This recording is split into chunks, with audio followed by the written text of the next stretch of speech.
오늘 우리가 함께 읽은 이 야고보서 5장 13절에서 18절은 이제 야고보가 이제 이 서신을 마무리하고 있습니다. 이 서신을 마무리하고 있는데 우리가 읽은 이 짧은 구절에서 야고보가 무엇을 강조하고 있는지, 또한 야고보가 이것을 통해서 무엇을 말하고 있는지 우리가 말씀을 통해서 한편 살펴보기 소망합니다. 오늘 5장에서 이렇게 기도를 강조하고 있습니다. 오늘 우리가 읽었던 이 짧은 본문 안에서 기도라는 단어가 6번 등장합니다. 6번 등장하고 한글로서는 단순히 기도라고 되어 있지만 이 기도에 표현하는 방식이 3가지나 헬라어로 다른 단어를 사용했습니다. 그러면 이것을 통해서 야고보가 강조하고 싶었던 내용이 있었다는 거죠. 이 기도를 통해서 구체적으로 어떠한 점을 강조했는지, 또한 이 점을 통해서 야고보는 무엇을 말하고 싶었는지 우리가 오늘 본문을 통해서, 또한 이것이 개인의 기도의 삶과 또한 공동체 가운데, 또한 더 크게는 하나님 나라 가운데 이 기도가 어떠한 역할을 하는지 우리가 자세히 살펴보기 소망합니다.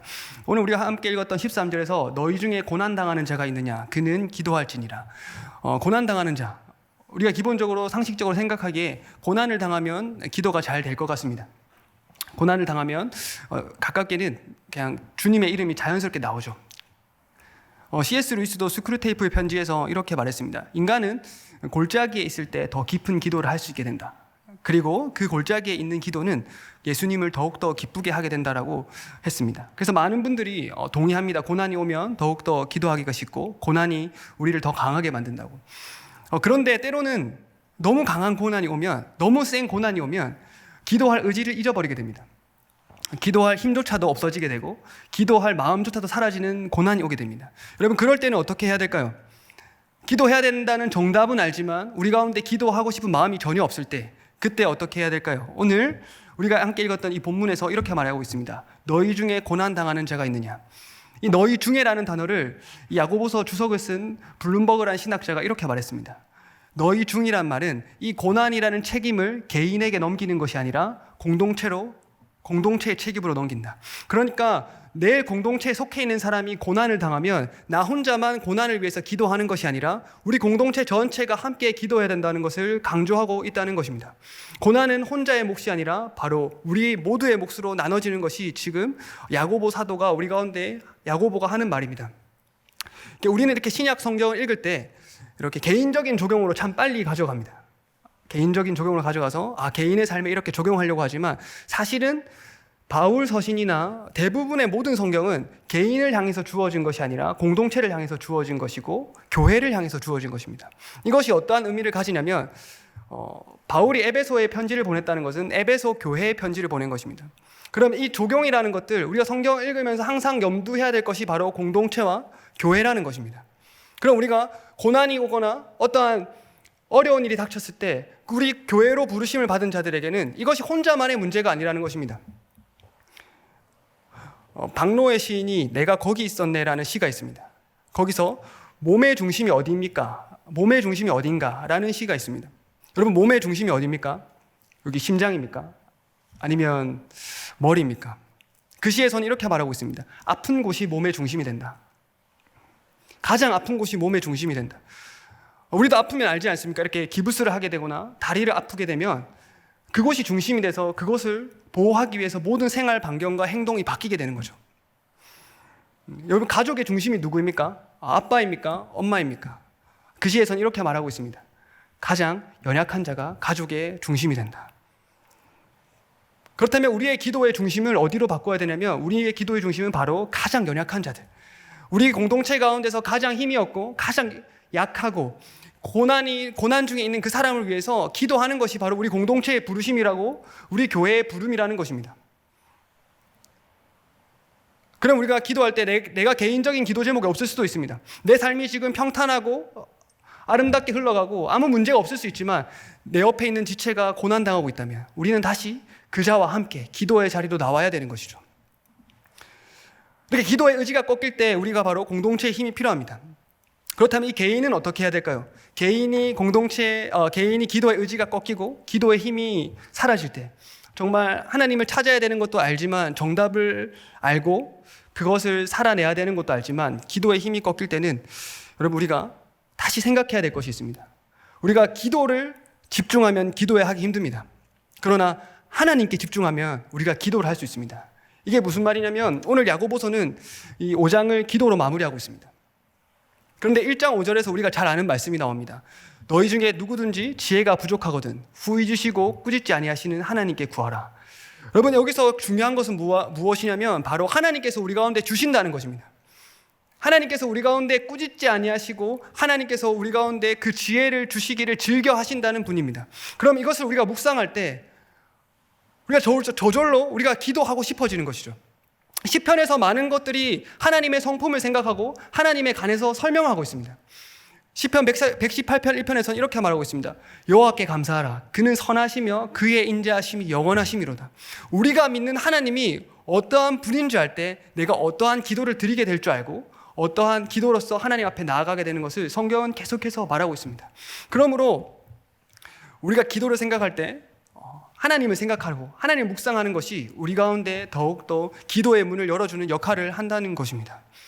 그리고 이렇게 다시 고백합니다. 너희 중에 즐거워하는 자가 있느냐? 그는 찬송할지니라.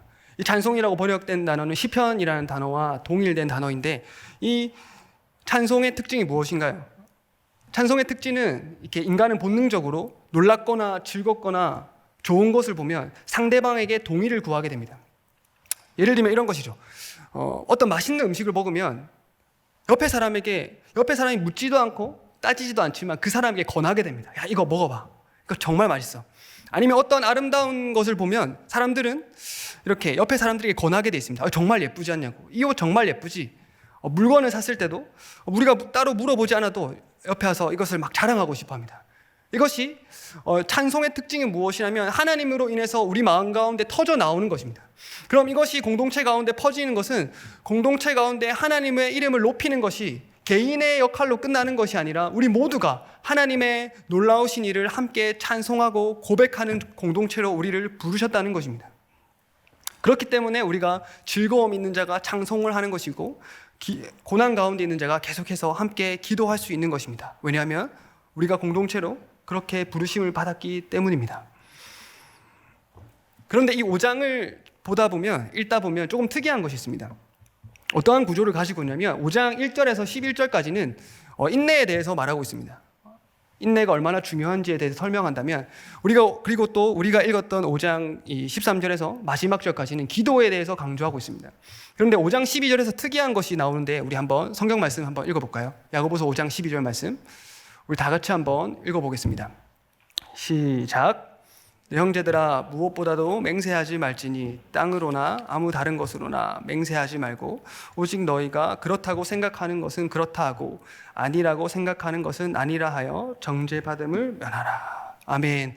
여러분, 굉장히 구조가 특이하지 않습니까? 인내와 기도 사이에 맹세가 끼어 있습니다. 그래서 제가 이것을 묵상하다가 또한 여러 가지 글들을 보다가 한 가지 발견한 것은 무엇이냐면 이것이 기도 앞에 있습니다. 여러분, 기도하지 않는 인생은 자기 맹세로밖에 살아갈 수 없다는 것입니다. 기도하지 않는다는 것은 우리 가운데 하나님을 의지하기보다는 자기 자신을 더 의지하는 삶을 살아갈 수밖에 없다는 것이죠. 자기의 맹세를 하고 하나님께 대한 맹세를 하지만 사실은 그것은 자신에게 더 집중하는 삶입니다. 우리가 매일매일마다 마주하는 우상이 무엇이냐면 자기 자신을 더 믿는 것입니다. 우리 현대인들은 이 효율성이라는 것을 극대화하기 위해서 자신을 믿고 마치 하나님이 없는 것처럼 살아가는 것이죠. 그러나 이 자기 맹세와 반대로 살아가는 것이 바로 기도하는 삶이라는 것입니다. 예수님은 우리 가운데 이렇게 말씀하셨습니다. 내가 너희를 고아와 같이 버려두지 아니하리라. 우리는 절대로 혼자 살아가는 존재가 아니라 예수님께서 우리 아버지가 되시며 하나님께서 우리 아버지가 되시며 예수님께서 우리를 돕는 자가 되신다고 말씀하셨습니다. 그러나 우리 삶 가운데서는 그분을 초청하는 것이 아니라 우리가 혼자 살아가기 바쁘다는 것입니다. 이것이 우리가 매일매일마다 자신에게 집중하는 삶이며 자신을 우상화하는 것입니다. 그러나 우리가 그와 반대로 하나님을 더 의존하기 원하고 하나님께 나아오기를 원합니다. 그것이 우리가 지금 마주하고 있는 기도의 자리로 가는 여정이라는 것입니다. 이제 야고보는 더 큰 예를 하나 듭니다. 더 큰 예는 무엇이냐면 너희 중에 병든 자가 있느냐 그는 교회의 장로를 청할 것이요. 여러분, 지금 여기서 이 장로라고 된 단어는 다른 곳에서는 감독이라고 표현된 단어입니다. 지금 우리가 생각하기에는 교회의 리더라고 생각하면 좋을 것 같습니다. 그리고 그를 초청하여 기름을 바르며 주의 이름으로 기도하라고 말합니다. 기름을 바르며, 이게 요즘에 기도할 때 기도를 바르시나요? 기도를 바르는 게 아니죠. 기름을 바르시나요? 제가 이렇게 이스라엘에서 몇 개월 정도 있었던 적이 있습니다. 거기 가니까 정말 유대인들이 기름을 들고 다니더라고요. 기름을 들고 다니면서 기름을 가지고 이렇게 기도를 하는 겁니다. 그래서 제가 그 어린 마음에, 제가 좀 어렸을 때였어. 이렇게 저거 나도 사서 한번 해봐야겠다. 나도 기름을 들고 다녀서 기도해봐야겠다 해서 정말 그 기름을 파는 곳에 갔습니다.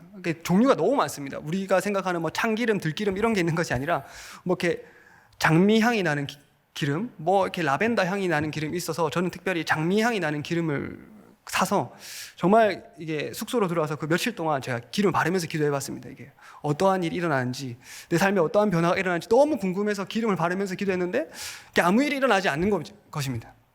그래서 며칠 있다가 이거 아닌 것 같다 해서 기름을 버렸죠. 그리고 다시 원래대로 기도 생활을 했습니다. 그런데 이 기름을 바르다는 것이 어떠한 의미를 가지고 있을까요? 이 학자들은 크게 두 가지를 생각하고 있습니다. 상징이다. 또한 이것이 정말 의료적인 목적으로 사용했다라고 생각하고 있습니다. 이 상징이라는 것은 이 시편 133편이나 이런 데 보면 하나님의 은혜가 임해서 아론의 수염에 기름이 가득했다고 설명하고 있습니다. 그리고 누가복음 10장에 나온 선한 사마리아인 비유에서는 비유에서 이 기름을 실제 치료적인 목적으로 사용하였고 제자들이 이렇게 또한 치료의 목적으로 사용한 것을 볼 수 있습니다. 그런데 야고보는 이 기름을 강조하는 것이 아니라 이 본문에서 기도를 하는 것을 강조하고 있습니다. 그 다음 구절에 믿음의 기도라는 단어가 나오는데, 여러분 우리가 병자를 만나서 병자를 대하고 아픈 환자를 대할 때 어떻게 기도해야 될까요? 교회 장로들이라면 지금 이 상황 가운데서 어떠한 기도를 드리는 게 믿음의 기도일까요? 여기서 사용된 이 기도라는 단어가 앞에서 사용된 기도라는 단어랑 조금 다릅니다.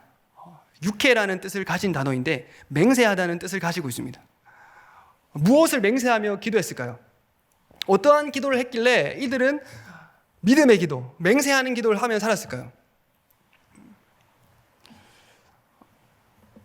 제가 이제 그 선교 훈련을 받는다고 선교지에 가서 조금 있었던 적이 있습니다. 그때 이렇게 선교 훈련을 받고 강의를 듣고 같이 기도하고 같이 예배를 하는 시간이 있었는데 저기서 멀리서 한 분이 이렇게 목발을 짚고 나오는 겁니다. 그래서 근데 지나가시는 게 아니라 저희한테 다가오시는 거였어요. 저분이 왜 우리한테 다가오시지 해서 뭐 이렇게 다가오셔서 갑자기 하시는 말씀이 기도를 해달라는 겁니다. 자기가 지금 목발 때문에 다리를 다쳐서 걷지를 못한다고. 그래서 그럼 뭐 우리가 당연히 기도해드리지 않습니까? 기도 막 정말 뜨겁게 기도했습니다. 막 뜨겁게 기도하는데 원래 기도 받고 이렇게 감사합니다 하고 보통 가시잖아요. 근데 이분이 가지 않습니다. 갑자기 자기 다리를 막 만지고 이렇게 하더니 진짜 이분이 갑자기 막 뚜벅뚜벅 걷기 시작하는 겁니다. 그리고 뭐 목발을 벗어 던지고 갑자기 뛰어다니시는 거예요. 너무 기도한 저도 너무 신기했었고 우리 팀 모두가 너무 신기했었습니다. 여러분 진짜입니다. 여러분 진짜 있었던 일입니다. 너무 신기했습니다.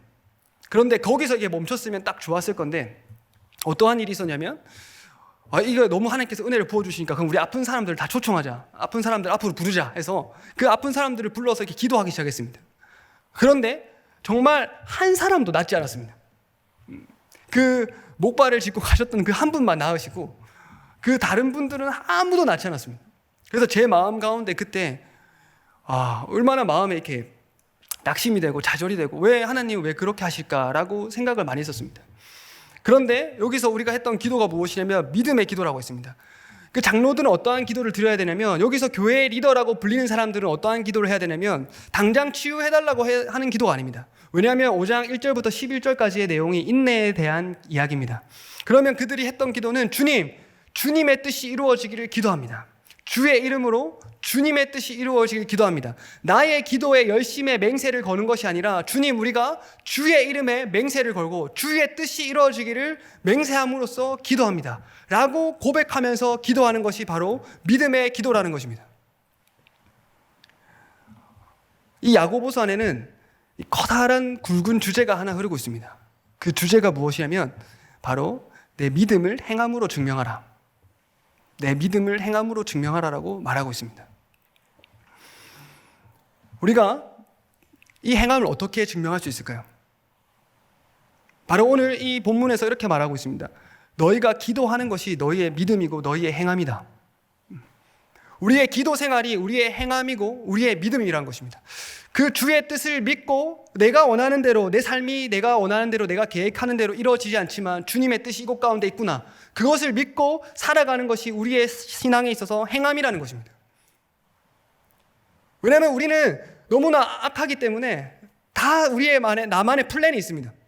나만의 플랜이 있고 나만의 계획이 있고, 그것이 이루어질 때 우리 너무나 기뻐하지만 그것이 이루어지지 않을 때 우리는 순간순간마다 낙담하고 순간순간마다 하나님께 실망하는 존재입니다. 그러나 이 믿음의 기도라는 것은 나의 기도의 열심에 기대는 것이 아니라 바로 하나님의 열심에, 하나님의 행하심에, 그것을 믿고 자신의 삶을 살아내는 자들이 바로 믿음의 기도를 드리는 자라고 성경은 말하고 있습니다. 오늘 우리 가운데 이러한 믿음의 기도가 있길 소망합니다. 기도는, 그래서 칼빈이 이렇게 말했습니다. 기독교 강해에서 기도는 신앙의 주된 실천이다. 기도야말로 우리의 실천입니다. 그래서 기도하지 않는다면 우리는 무신론자와 같은 삶을 살고 있습니다. 그리고 이제 다음 본문으로 넘어가서 이렇게 말합니다. 너희 죄를 서로 고백하며 서로 병이 낫기를 기도하라. 여기서 이제 말씀하는 것이 바로 죄를 고백하라고 말하고 있습니다. 성경은 이렇게 우리가 회개를 할 때 하나님께만 잘못을 저질렀다고 해서 하나님께 기도하는 것은 중요하지만, 우리가 서로 인간관계 가운데 서로 잘못을 하거나 서로 피해를 입히면 그 이웃에게 가서 사과하고 용서를 구하라고 설명하고 있습니다. 그런데 이것이 우리 가운데 굉장히 어렵게 다가오죠. 그래서 이웃에게 잘못을 하면 우리는 다시 신앙에 열심을 내서 하나님께 더 기도하려고 합니다. 하나님, 이것을 해주십시오. 하나님, 내가 더 신앙생활 열심히 하고 성경을 많이 읽고 하나님 그렇게 할 때니까 이걸로 넘어갑시다. 하나님, 이걸로 제가 더 다른 것을 보상하겠습니다. 그런데 성경에서 우리가 잘 아는 누가복음 15장의 탕자에 비유해서 탕자가 집에 돌아와서 했던 말이 있습니다. 그 말이 무엇이냐면, 내가 하늘과 아버지 앞에 죄를 지었나니. 그러니까 하늘과 아버지, 곧 하나님과 아버지께 죄를 지었다는 것을 분리해서 설명하고 있는 것입니다. 그렇다면 우리가 이 공동체 안에서 누군가에게 잘못을 했다면 우리가 그 사람에게 찾아가서 죄를 고백하는 것이 우리 가운데 참된 회개의 생활이라는 것입니다. 우리가 잘 아는 영화 중에 밀양이라는 영화가 있습니다. 이 밀양이라는 영화에서 전도연 씨가 이제 주인공으로 해서 그 내용이 잘 나오는데, 그 전도연 씨가 남편이 죽고 나서 그 밀양으로 가게 되죠. 밀양으로 가게 돼서 그곳에서 사랑하는 아들 한 명과 그곳에서 피아노 학원을 차려서 잘 살고 있습니다. 그런데 어느 날 이 아들이 살해를 당한 거죠. 얼마나 이렇게 패닉 가운데, 공황 가운데 빠졌겠습니까? 그런데 그곳에서 그 방황하고 있던 시내라는 여자 주인공이 그 교회를 만나게 됩니다. 그리고 하나님을 알아가게 되죠. 그러니까 하나님을 알아가게 되는 그 순간에 이제 하나님의 은혜가 임하게 되자 다시 그 자신의 아들을 살해했던 사람을 찾아가서 용서를 구하기로 마음 먹습니다. 그리고 그 대단한 결단을 하고 그 사람을 찾아가는데, 감옥에서 만난 그가 너무나 평온한 얼굴이었습니다. 평온하고 뭔가 얼굴이 수척해 있는 것이 아니라 굉장히 기쁨 가운데 있고 평안해 보이는 거죠. 그래서 내가 당신을 용서하러 왔다라고 고백하니까 오히려 그 사람이 말하기를, 나는 하나님께 용서를 받았습니다. 그래서 이미 마음이 평안합니다. 라는 이 말을 듣고 그 시내가 완전히 무너지게 됩니다. 여기서 우리 가운데 주는 메시지가 무엇입니까? 우리가 하나님께 회개를 했다면 우리가 이웃과도 관계를 회복할 수 있다고 성경은 계속해서 말하고 있습니다. 오늘 우리 가운데 그 묶인 관계가 있다면 그것이 다시 한번 주님의 이름으로 풀리길 소망합니다. 그래서 이제 병이 낫기를 서로 기도하며, 여기서 계속해서 반복되는 것은 서로입니다. 서로. 병이 낫기를 서로가 기도하며, 혼자만의 기도가 아니라, 혼자만의 고백이 아니라 서로 우리 이 지체 가운데서 그것이 이루어지기를 계속해서 기도하는 것입니다. 지금까지 했던 야고보의 기도가 어떠한 내용이었습니까? 찬송하며, 고난 중에 기도하며, 주의 이름을 높이며, 병이 낫기를 기도하며. 이것을 우리가 한 문장으로 주님이 이렇게 말할 수 있습니다. 바로 예수 그리스도께서 가르치셨던 주기도문입니다. 하늘에 계신 우리 아버지여, 이름이 거룩히 여김을 받으시오며 나라에 임하옵시며 뜻이 하늘에서 이루어진 것 같이 땅에서도 이루어지리다. 지금 이 야고보가 말하는 것은 하나님의 통치가 임하길 원하는 것입니다. 이 땅의 공동체 가운데, 이 땅의 교회 가운데 하나님의 나라가 임하길 소망한다는 것입니다. 그리고 하나님의 나라라는 개념이 어렵다면 이 주기도문에 나오는 하나님의 나라, 이 나라라는 단어가 이 바실레이아라는 단어인데 이 나라를 다시 통치로 바꿀 수 있습니다. 그리고 하나님의 통치가 우리 공동체 가운데 임하길 원합니다. 하나님의 사랑과 정의와 다스림이 우리 공동체 가운데 임하길 원한다는 것을 우리가 함께 기도해야 된다고 말하고 있죠. 이 구원이라는 개념이 건짐을 받는다는 개념입니다. 이스라엘 백성이 출애굽에서 바로의 손에서 나왔을 때 바로 건짐을 받았다고 말하고 있죠. 그것처럼 우리가 지금 이 땅 가운데 살아가는 동안에 얼마나 많은 곳에서 건짐을 받아야 됩니까? 육체의 아픔으로부터 건짐을 받아야 되고, 관계의 어려움으로부터 건짐을 받아야 되며, 재정의 어려움으로부터 건짐을 받아야 되는 거예요. 이 하나님의 통치가 왜 중요하냐면 하나님의 성품이 바로 사랑과 공의로 다스리시는 분이기 때문입니다. 어느 누구도 사랑과 공의로 다스리지 않지만 바로 하나님의 성품이 이 땅 가운데 나타나며 사랑과 공의와 정의가 회복된다고 말하고 있습니다. 그렇기 때문에 오늘도 우리가 이 하나님의 나라를 구하는 기도, 하나님의 통치를 위한 기도를 우리가 계속해서 드려야 한다는 것이죠. 그리고 이 마지막으로 오늘 기도의 인물인 엘리야를 소개합니다. 이 엘리야가 어떠한 기도를 드렸을까요? 왜 엘리야를 소개했을까요? 특별히 오늘 이 엘리야를 소개할 때 야고보는 특별히 엘리야의 삶 가운데서 많은 기도의 이적들이 있었습니다. 기도의 능력들이 있었고 기도 가운데 많은 하나님의 은사와 어떤 영광이 나타났었죠. 특별히 우리가 잘 아는 바알 선지자들과의 대결에서도 하늘로부터 불이 임하는 것들을 보았습니다. 그런데 오늘 이 야고보는 다른 기도를 가지고 오죠. 바로 비가 멈추었다. 비가 내리지 않았다. 라는 기도를 가지고 옵니다. 오늘 이 본문 말씀에서 보면 간절히 기도한 적이라 되어 있었는데 이 간절히 기도한 적이라는 것은 기도를 가지고 기도를 했다 이 말을 가지고 있습니다. 기도를 가지고 기도를 했다. 기도라는 단어가 2번이나 쓰이는데 그럼 이 기도를 가지고 기도를 했다는 것은 무엇일까요? 바로 앞에 있는 그 믿음의 기도를 가지고 이 엘리야가 기도를 했습니다. 그런데 특별히 비가 오지 않는 기도를 한 것이죠. 성경에서 지금 얼마 동안 기도하지 않았다고 나오나요? 네, 3년 6개월 동안 기도하지 않았다고 말하고 있습니다.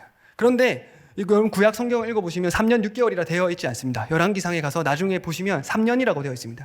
이 3년 6개월이란 이 단어는 특별히 심판을 강조할 때 어떠한 하나님의 심판을 드러낼 때 다니엘서나 요한계시록에서 사용됐던 그러한 수입니다. 그러면 지금 이 비가 오지 않는 것은 하나님께서 이스라엘 백성을 심판하고 계신다는 겁니다.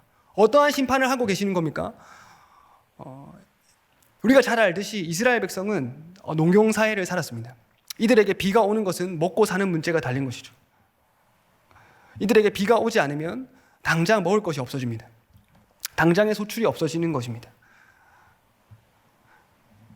그런데 그들의 생각에서는 이스라엘 백성의 생각에서는 바로 바알과 아세라가 비를 주는 분이다 라고 생각하고 살아갔습니다. 그래서 그들에게 열렬하게 제사를 드리며 그들의 그 바알과 아세라를 기쁘게 하기 위해서 살아갔던 것입니다.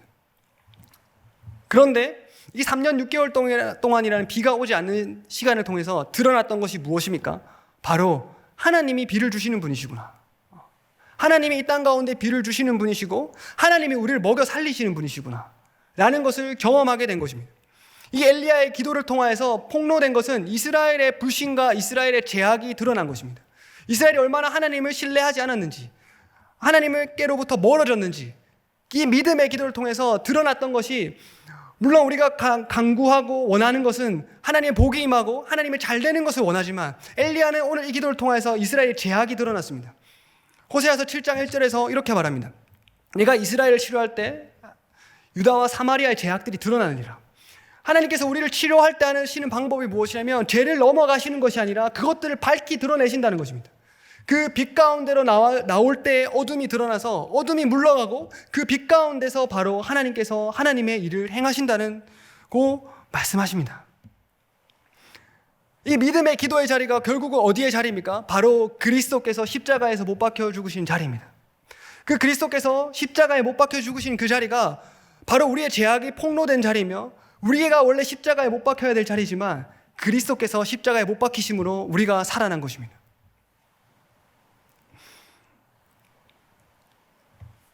그리고 그곳에서부터 치유가 시작된 것이죠.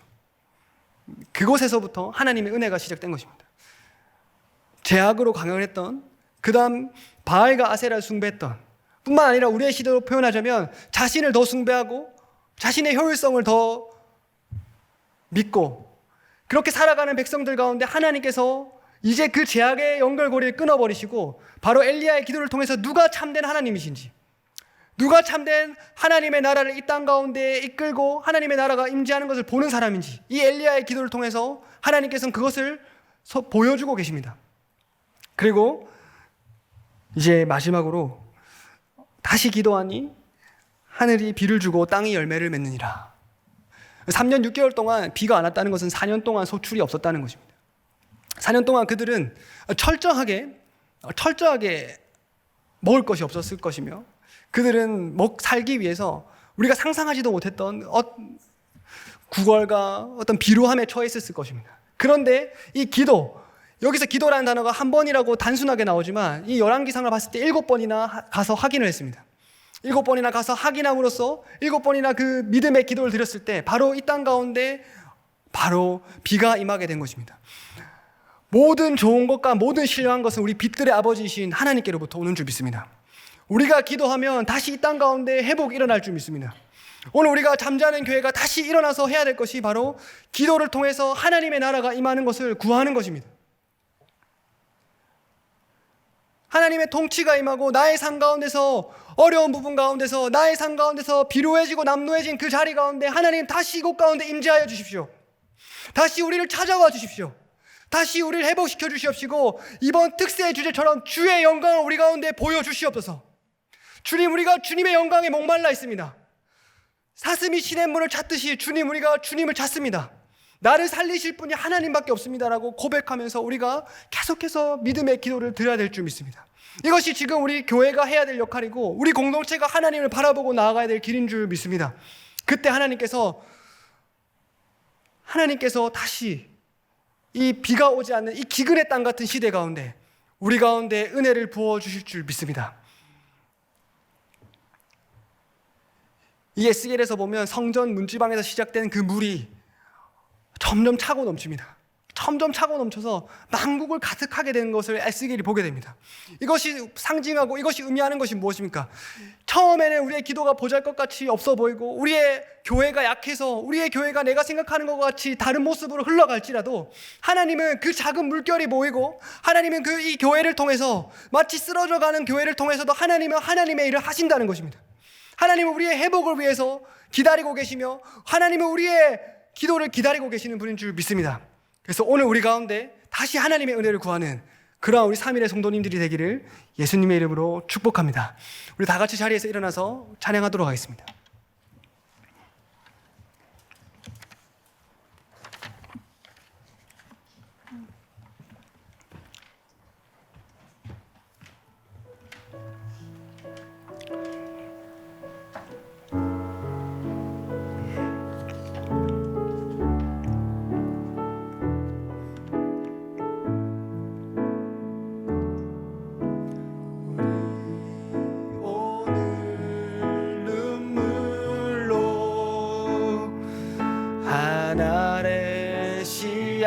심는다.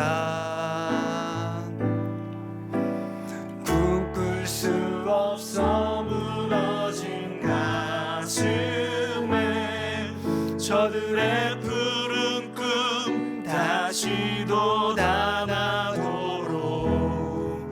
우리 함께 땀 흘려 소망의 길을 만든다.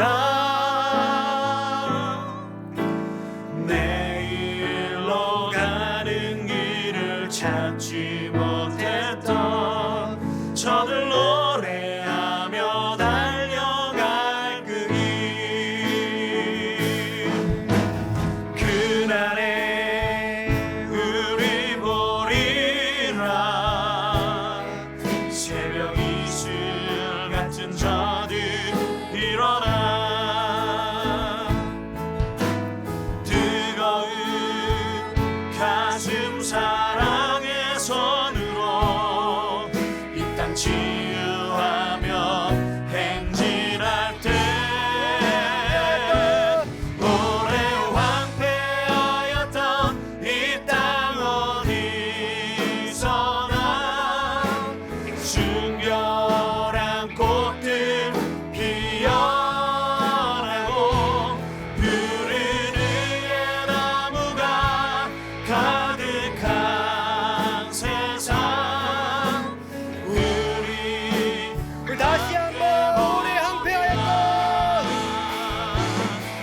한번 두 손 들고 오래 항폐하였다.